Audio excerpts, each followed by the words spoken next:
Hello, જાગુસ kitchen જર્નીમાં આપ સૌનું સ્વાગત છે.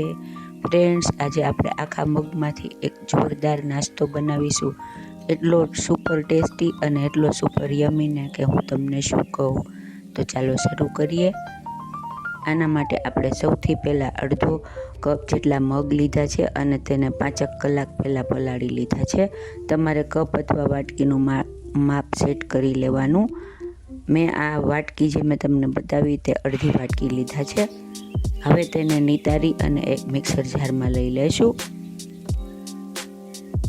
ત્યારબાદ તેમાં જેટલા મગ લીધા છે તે જ માપથી રવો લેશું અને તે જ માપથી દહીં અથવા તો ઘાટી છાશ લઈ શકાય. મેં અત્યારે ઘાટી છાશ લીધેલી છે.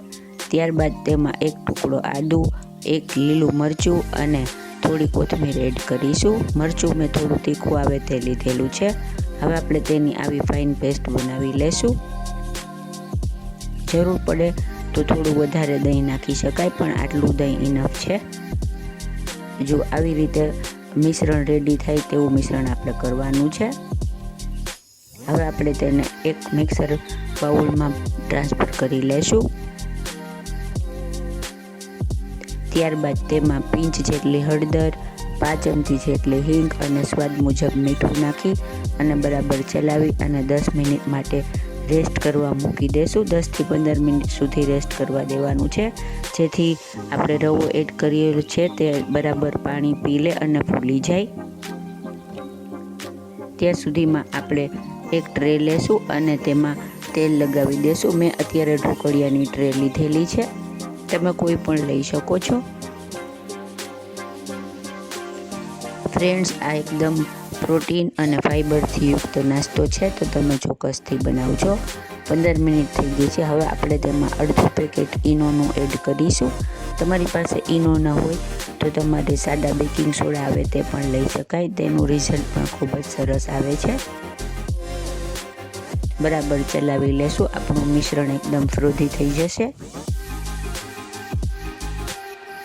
આપણું મિશ્રણ રેડી થઈ ગયું છે, એકદમ હળવું અને એકદમ સરસ. હવે આપણે રેડી કરેલી ટ્રે હતી તેમાં તેને પોર કરી દેશું અને પાણી ઢોકળિયામાં પહેલેથી જ ગરમ કરવા મૂકી દેવાનું છે. એકદમ સરસ પાણી ગરમ થાય ત્યારબાદ આ પ્રોસેસ કરી અને તેને એમાં રાખવાની છે. હવે આપણે થોડું મરચું, લાલ મરચું સ્પ્રિંકલ કરીશું અને થોડું કોથમીરને એડ કરીશું. ફ્રેન્ડ્સ, જો તમે મારી ચેનલ પર નવા હો તો મારી ચેનલને સબસ્ક્રાઈબ જરૂરથી કરજો અને બાજુમાં રહેલ ઘંટડી દબાવી દેજો, જેથી મારી નવી રેસીપીનું નોટિફિકેશન સૌથી પહેલાં તમને મળે. હવે આપણે પ્લેટને આની અંદર રાખી દેશું અને પછી તેને ઢાંકણ ઢાંકી અને 10 મિનિટ ફાસ્ટ ગેસે ચડવા દેશું. આ નાસ્તો એટલો સોફ્ટ અને એટલા સ્પોન્જી આપણા મગના ઢોકળા પણ કહી શકીએ રેડી થાય છે ને કે તમને ખાવાની મજા જ પડી જાય. સવારના કે સાંજની ભૂખમાં આ નાસ્તો ખૂબ જ સરસ લાગે છે અને ચટણી અથવા તો તમે ચા કોફી કોઈ પણ સાથે ખાઈ શકો છો. જો આપણે 10 મિનિટ પછી ચેક કરી લેશું. આપણા મગના ઢોકળા રેડી થઈ ગયા છે. હવે આપણે તેને નીચે લઈ લેશું અને ત્યારબાદ તેને થોડી વાર ઠરવા દેશું. તે ઠરે ત્યાં સુધી આપણે એક વઘાર રેડી કરી લઈએ. આના માટે વઘારિયામાં 1 થી 1.5 ચમચી જેટલું તેલ મૂકી તેલ આવે એટલે તેમાં 5 ચમચી જેટલી રાઈ એડ કરીશું. રાઈ બરાબર તતડે એટલે તેમાં મીઠા લીમડાના પાન, થોડી હિંગ, અડધી ચમચી જેટલા સફેદ તલ અને 2 મેં બોડિયા મરચાં લીધા છે. તમારી પાસે બોડિયા મરચાં ન હોય તો તમે રેગ્યુલર લાલ મરચાં આવે તે પણ લઈ શકો છો. આનો સરસ વઘાર રેડી કરી અને આપણે ઢોકળિયાની થાળી ઉપર તેને પૂર કરી દેશું અને ત્યારબાદ તેના સરસ મજાના પીસ કરી લેશું. સાદા ઢોકળાથી હટકે અને એકદમ જોરદાર એવા આપણા આખા મગના ઢોકળા રેડી થઈ ગયા છે. ખાવામાં એકદમ મજેદાર અને એકદમ સ્વાદિષ્ટ અને પૌષ્ટિક તો ખરા જ છે ને, એકદમ જોરદાર. તો તમે પણ ચોક્કસથી બનાવજો.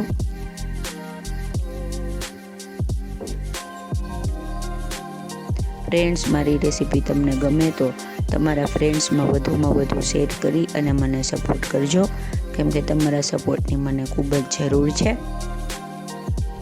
હવે આપણે તેને કટ કરી લેશું. મેં અત્યારે સ્ક્વેર પીસ કટ કર્યા છે. તમે ગમે તેવા શેપમાં કટ કરી શકો છો. ફ્રેન્ડ્સ, આ બાળકોને નાસ્તામાં દીધો હોય અથવા ઘરમાં કોઈ વડીલો હોય તો તમે આવો નાસ્તો સાંજે અથવા સવારે બનાવશો તો તે ખૂબ જ ખુશ થઈ જશે. અને ઘણી વખત છોકરાઓને મગ નથી ભાવતા તો તેને આ ફોર્મમાં પણ આપી શકાય.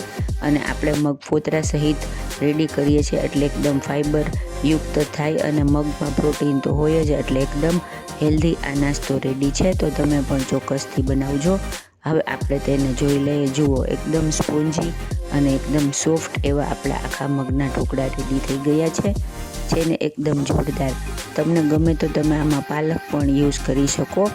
ફ્રેન્ડ્સ, જો તમને મારી રેસીપી પસંદ આવી હોય તો મારી ચેનલને લાઈક, શેર અને સબસ્ક્રાઈબ જરૂરથી કરજો. ધન્યવાદ.